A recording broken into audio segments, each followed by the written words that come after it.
Hey everybody, welcome to the channel. Hope you guys are having a chill day. In this video, I plan to give you guys a brief intro to subnets on Avalanche, and I'll cover a couple GameFi projects that I think are poised to benefit from what I believe to be the imminent surge in GameFi related activity on Avalanche.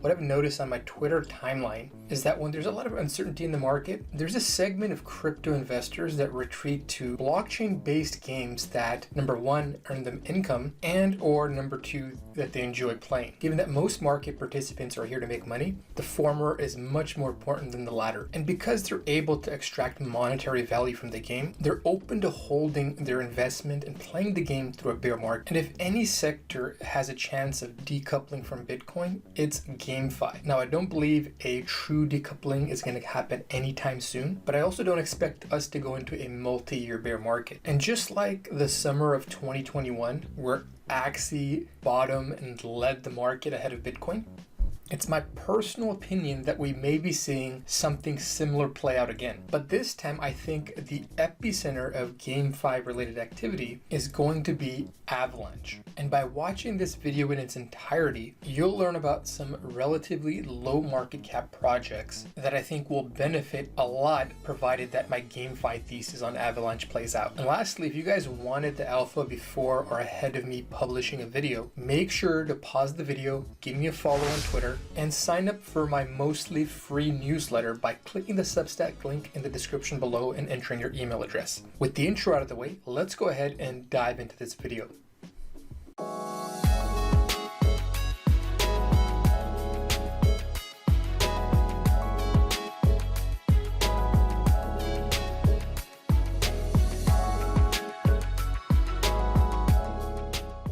Alright, let's begin the video by covering why I think subnets are going to be very important moving forward, especially in the context of GameFi. For example, DeFi kingdoms, due to their growing user base, really would benefit from deploying their own subnet on Avalanche's P-chain, because within less than an hour, they can easily deploy their own chain. The only thing they have to sort out is the validator set. And by that I mean, they have to decide if they want to make it private or if they want a permissionless model. But before I dive into subnets, let me step back here a little bit and talk about where subnets fit in on Avalanche's primary network. So there's three chains: the X chain, the C chain, and the P chain.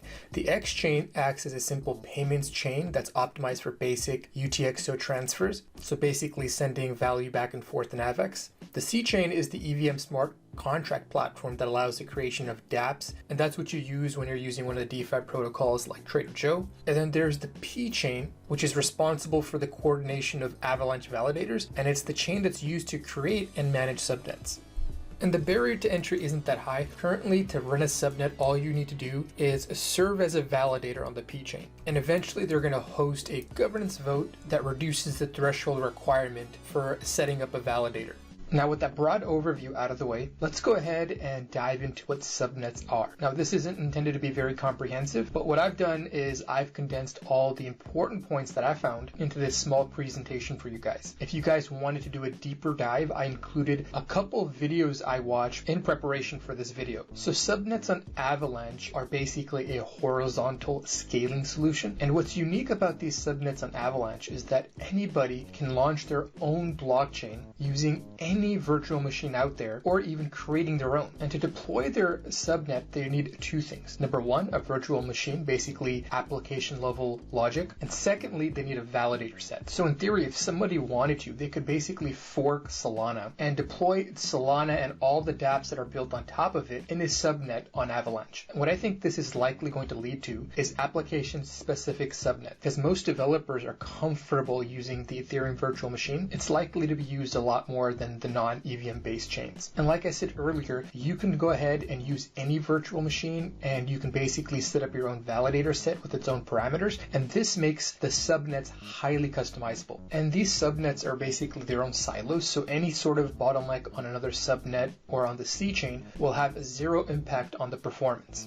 If anything, you can compare subnets to Cosmos, Polkadot, Octopus, and despite their many nuances, is bringing interoperability between the various chains. In the current iteration, you'll have to use a bridge to send assets between different subnets, but the Avalanche team is working on instant asset transfers, and so I think it'll be somewhat comparable to IBC or the intra-blockchain communication protocol on Cosmos, and I think it's important, especially if they're interested in producing network effects between the various subnets. And personally, what I'm very excited about is the fact that they're working on invoking smart contracts on other subnets. So imagine executing a certain contract on a particular subnet and that smart contract going cross-chain and getting invoked on a separate subnet. I think it's going to take composability to a completely new level. And just like with the validator set, you have a high degree of customizability when it comes to who can use the blockchain. And applications or groups of people might do this for privacy reasons or regulatory reasons. For example, they could require entities or individual users to get licenses, restrict access to certain geographic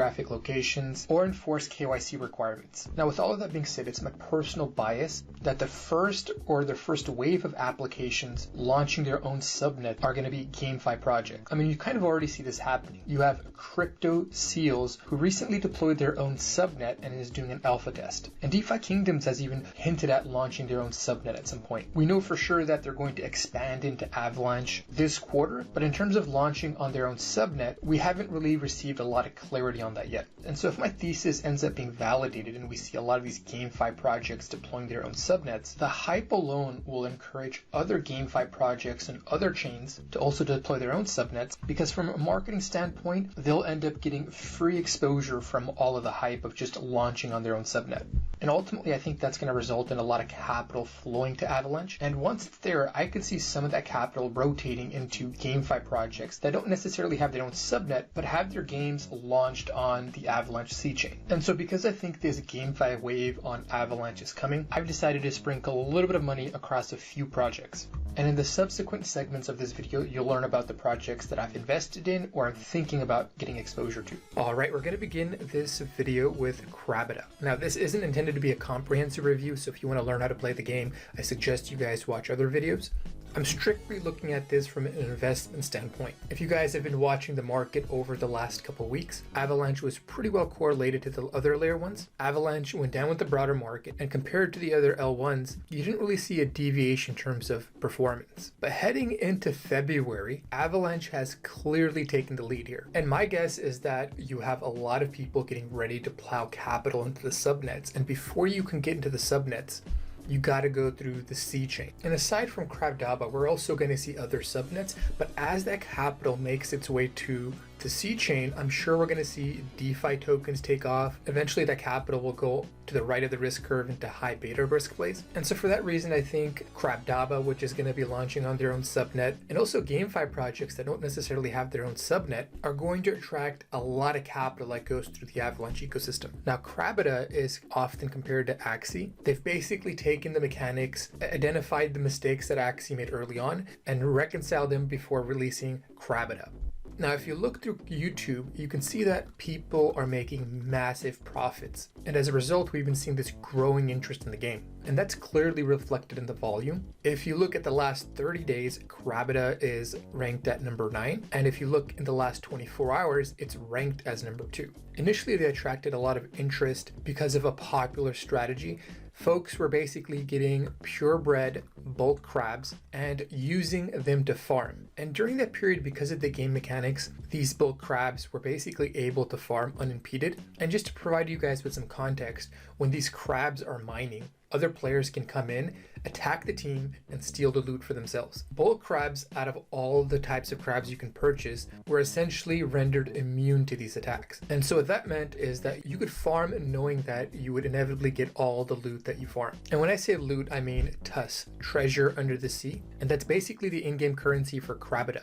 And if you guys know anything about Axie, it's basically the equivalent of SLP. So anyhow, because of that largely passive strategy, a lot of people decided to take the punt and purchase some crabs. But recently they've changed the in-game mechanics so you don't have that advantage anymore, and they're allowing these teams of looters to attack 24/7. So as a result, people in the game have to shift their strategies. And during that time, I noticed that it wasn't just individual investors that were diving into the game. You also had these decentralized investment DAOs allocating to the game. Cross-chain Capital was one of the early ones. They bought approximately $100,000 of the CRA tokens at 15 cents.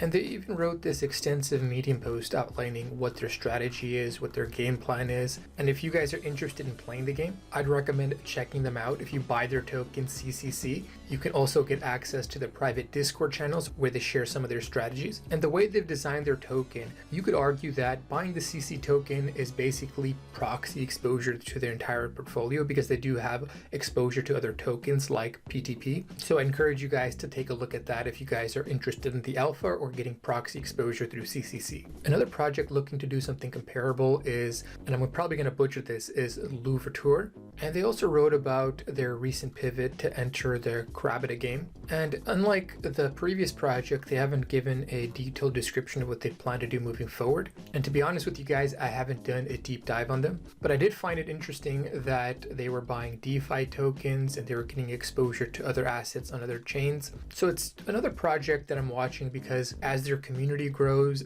and they get a larger microphone, ultimately what leads to a token pumping, aside from a successful project, is marketing and shilling. And this trend of investment DAOs or DAOs focused on capturing value from GameFi projects, I talked about this being a trend months ago, and now we're finally starting to see it realized. And I think by following these DAOs, their developments, going into their Discords, you're going to be able to get a shit ton of alpha. So anyhow, I think because of the subnet narrative, the fact that Crabada is doing so well, and you have all of these investment DAOs not only getting exposure to the CRA token, but also actively playing the game, I think there's a strong probability, provided that that market returns to risk on, that this token performs well. Now, one risk is the fact that they had a sale, and during that sale, these tokens sold for like a penny. So early investors have made huge profits. The first unlock is happening today, so potentially we could see the token dump. Now the counter argument would be, the game is doing well, you can actually take the token, purchase in-game assets and make passive income. And also for them to successfully sell these CRA tokens, they're going to have some liquidity. So most of these guys are either going to end up playing the game or cashing out when the token price is a lot higher. But nonetheless, it's a risk, and I wanted to make sure you guys were all aware of it. But at the same time, you have to recognize that they have a lot of positive events coming up this quarter and the subsequent quarter. With Quest, Land, PvE, you're going to see more verticals added to the game, which creates more opportunities for players to extract value. But I think the most bullish event is going to be scholarships. Given that the barrier to entry is so high, I think scholarship programs are going to be very popular. So regardless of the unlocks, if you're planning to get exposure, I would definitely get exposure before these scholarships go live. I'm going to be following this very closely, so if you guys want to get notified, make sure you guys give me a follow on Twitter. Now, DeFi Kingdoms technically isn't on Avalanche, but they're anticipated to expand into Avalanche, and they're also rumored to deploy on their own subnet. Despite having a bag of CRA tokens, I have a larger position of Jewel, and since my last video, I actually shifted my strategy up a little bit. I decided to purchase some heroes, farm, in other words, actively play the game. The reason I made this pivot was because the heroes, I kind of shifted my view on them.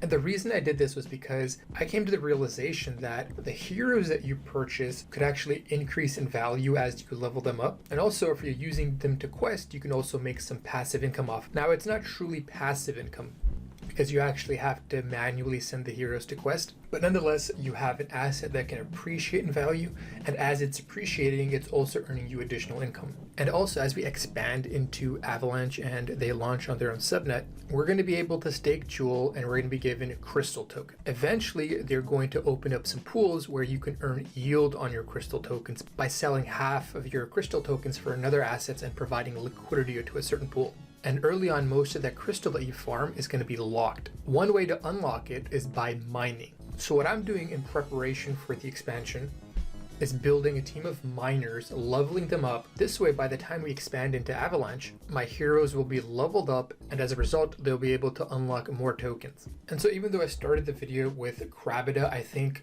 out of the two, DeFi kingdoms will get a lot more attention, and I have a lot more confidence in them delivering.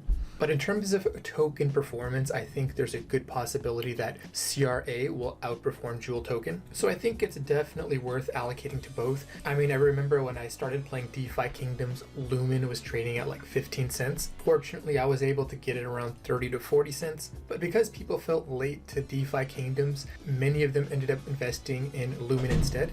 And as a result, for a brief period of time, you saw Lumen outperform DeFi Kingdom. So I'm expecting something comparable to happen to Crabada. As DeFi Kingdom moves in, gets their own subnet, let's say it goes $20 to $30, if the CRA token during that time is trading lower and its market cap is relatively lower, I suspect for at least a brief period of time, we're going to see the CRA token outperform Jewel. Next up, we have Domi Online. This is going to be one of the first play-to-earn MMORPGs. Currently, it's being compared a lot to RuneScape and World of Warcraft. And the main reason that I was looking at this game was because their token is available to purchase not only on Avalanche, but on Binance Smart Chain. And if we see that surge in interest on subnets and on Avalanche as a whole, I think there's a strong possibility that some of that capital flows here to Domi. So I'm mostly short to maybe medium-term bullish on the project. I do think they have some long-term potential because they put 2 years into the game before they went public with it, and there's some interesting nuances in terms of what they're doing. Now the alpha version won't come out until Q3 of this year, which means you'll have to wait even later, possibly Q4 for the beta. So any interest that we get in between is purely going to be speculative in my opinion. They are going to deploy staking this quarter, and this coincides with the subnet rush that I'm expecting. With the token supply being 25 million, it's not going to take too much capital to send the price higher. And so if you see, for example, Jewel hitting 20, 30, you see CRA hitting $5, $10, $15. Number one, like I stated before, people are going to be looking for proximity plays. And number two, when people are in the green, they're more liberal with their investments. And so if you take a look at this game in terms of graphics, design, it's way ahead of most of the games out there. And you couple that with the fact that they're going to be introducing staking, which essentially removes tokens from the circulating supply. I mean, it may be just a temporary removal because in many cases you're not required to lock up your tokens. But if you're required to lock up your tokens for a certain period of time, that would actually make me more bullish on the Domi token. But on the flip side, there is a few things you have to watch out for. You do have investors who got in relatively early at very cheap prices. And so my guess is as the price goes up during the mania and those tokens get unlocked, we're going to see a lot of volatility. To me, based on this chart, it looks like people are super eager to bid the token. And this sell-off during mid-January to me indicates that people are very concerned about the macro, because during this time, practically all tokens sold off significantly. And so when people think that we've bottomed, and there's a possibility that we keep going higher, that's where you see volume and that's where you see interest in Domi. Now, aside from being a proximity play or a narrative play, I think there is some long-term potential in the project.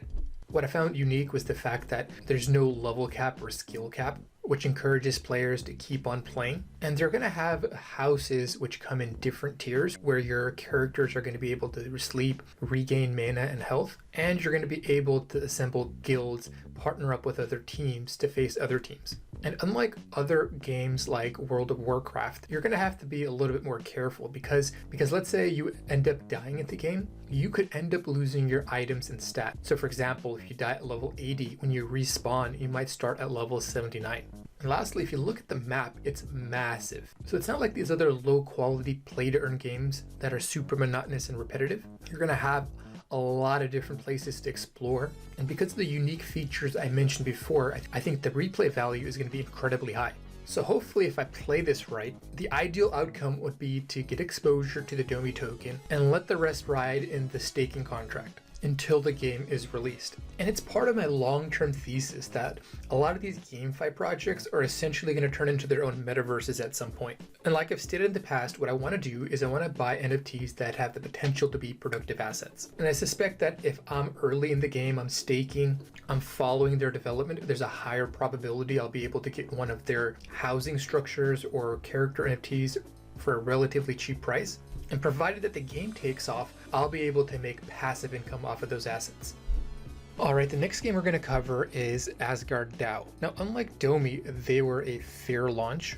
And so if you're looking to get exposure, you would have to get the Volt token, which is a rebasing token. And don't worry, they don't plan to do this indefinitely. It's just for a short period of time. And so if you want the highest yield, it's best to get started early. And so while you wait for them to do the NFT sale and develop the game, you can buy Volt tokens and stake them here. And for you to join the ecosystem and become an Asgardian citizen, you're going to have to buy 1,000 mead tokens and deposit them in Thor's Tavern. And in order to reward people that are in the game, that are loyal, that don't just come and leave, they have this reputation system set up. And so the higher the reputation that you have, the more perks and benefits that you're going to receive. And currently, the rebase happens every 8 hours. And so as long as you have your Volt tokens staked, you're going to get 2 favor for every rebase. And the reason that's relevant and important for anybody who's a potential investor is that they're going to have this NFT mint. And in order to participate, you're going to have some reputation. And so if you hit the first citizenship tier and you have 100+ reputation ahead of the sale, you're going to have a pre-mint allocation where you have a higher chance of getting a higher quality Midgardian. And in my opinion, that's a great way to retain the value that builds in the ecosystem,